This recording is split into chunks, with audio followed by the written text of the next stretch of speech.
In the 1960s, Professor Jose Delgado took a normally hostile bull and implanted electrodes into its brain. Electrodes that could be activated by a radio transmitter. His objective was to see if stimulation of the bull's midbrain could short-circuit the rage signals, stopping the bull before it reached the matador. After the bull had recovered from the implantation and in mid-charge, the button was pressed. The bull's aggression ceased instantly. A clearer experiment was performed with cats. In this classic example, the hypothalamus, the rhythm maker, was implanted with electrodes. Could it be responsible not just for rhythms, but also for rage? The switch is turned.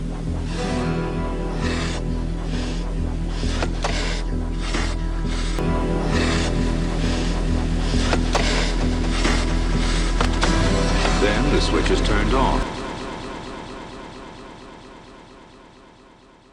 So imagine a young woman, she's just given birth, and then she needs to make the decision. Is she going to have her baby modified? Is she going to turn that baby into a cyborg? This grain of sand, in a sense, that's been nanoteched, is inserted into the human brain, the baby's brain, and it integrates itself into the brain. So that baby, in effect, is no longer human. This is a man-made motor, a motor so small that more than 6,000 of them would fit on the head of a pin. Welcome to the world of the nanometer, a unit of measure that is 1/billionth of a meter. A nanometer is pretty small. One of the best analogies that I like to use is to compare it with a human hair. If you take a hair off of the top of your head, you can see that it's very thin. And now if you take something that's 100,000 times thinner than that, that's a nanometer. The ability to observe and construct things this small is at the heart of nanotechnology. And some scientists predict that one day we could even have a thinking chip, a thinking chip, a thinking chip, a thinking chip. He says, but the next step was this active chip, which they've tested out for many years. Implanted in the brain. In the brain? In the brain. The behavioral change happens when you start to make a material so tiny that its electrons are squeezed into a space smaller than they prefer. It's called quantum confinement. The smaller you make the crystal, the higher the energy of the electron will be. Its kinetic energy is increased, and that can be thought of as making its wavelength a bit shorter and forcing it into a box, into a box, into a box. At the end of the discussion, the swine flu was mentioned, and a lady got up and declared the following. This is what this lady said.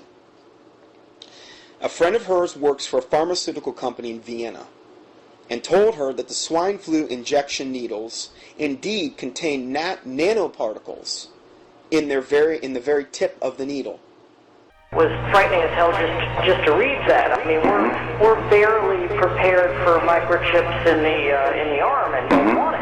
Yeah. But in terms of in the brain, that's so beyond chilling that it's almost incomprehensible that it would get there without massive outcry. Now, it almost seems like the generation that is here now, you and I, we've got to be off the planet before they can pull that off. They would love that, and that's the way it was worded in this 600-page the documentation that came out, which I have.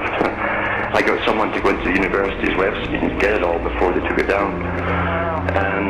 And the guy from Tokyo that helped to design this latest model, because they've tried it over since the 1960s on unsuspecting victims. It has a coating on it which literally interfaces with your genetic material, so you can't simply cut it out. Right. And it also interfaces in such a way that it attaches itself to the cortex, the little neurons in your brain. And they said this will be the end of individuality as we know it. Says once the guy's words were from Tokyo. He said, He said, when this is working and everyone has it, he said, there'll be no more individuality and no ability for the person to even perceive of themselves as a distinct, separate individual. He said, think of it more like the beehive, and that the beehive has for thousands of years has been the high occultic symbol of the system. He said, you'll hear people's whispers of their thoughts going through your mind back to the central computers, and from the computers back to the people, a constant buzz in your head of thoughts. He says, but it will be impossible for a person to even begin to think of themselves as a distinct, separate entity.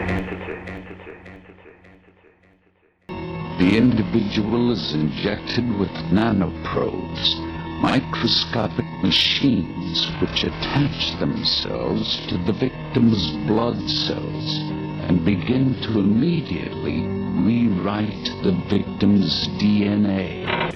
Israel is trying to create a robot no bigger than a hornet that will be able to chase, photograph, and even kill its targets.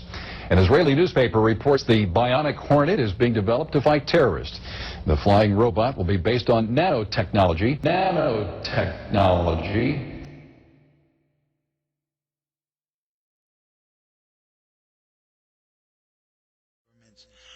And the federal level with a czar, a disease czar, whatever they want to call it.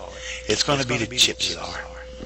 It's going to have full authority over anything your House or Senator, your Congressman or Senator has to say.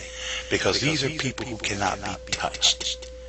These are going to be people with full authority to call out any force necessary, by any means necessary, for full compliance of their orders. And guess what, to all you dumbasses out there that think the servicemen and women are on your side, they're the ones that's going to be ordered to do it. They will do it. All they have to do is say this is for the greater good. That you need to have this done for the greater good of society. If you don't have this, you're going to die. They're going to say this, do that. And they're not afraid of having a Marine or two shoot people who disobey. Evening News will defend them. But this will happen. It's already too late, and one of the reasons I know it's too late, because this is what the sheep want. You sheep, this is exactly what you wanted. You want to wear the chip. You want it worse than I could ever even say. Because it's you sheep who voted for these lousy motherfuckers. When you knew you had when liberty was staring you in the face, you chose socialism. You chose a communist over a constitutionalist.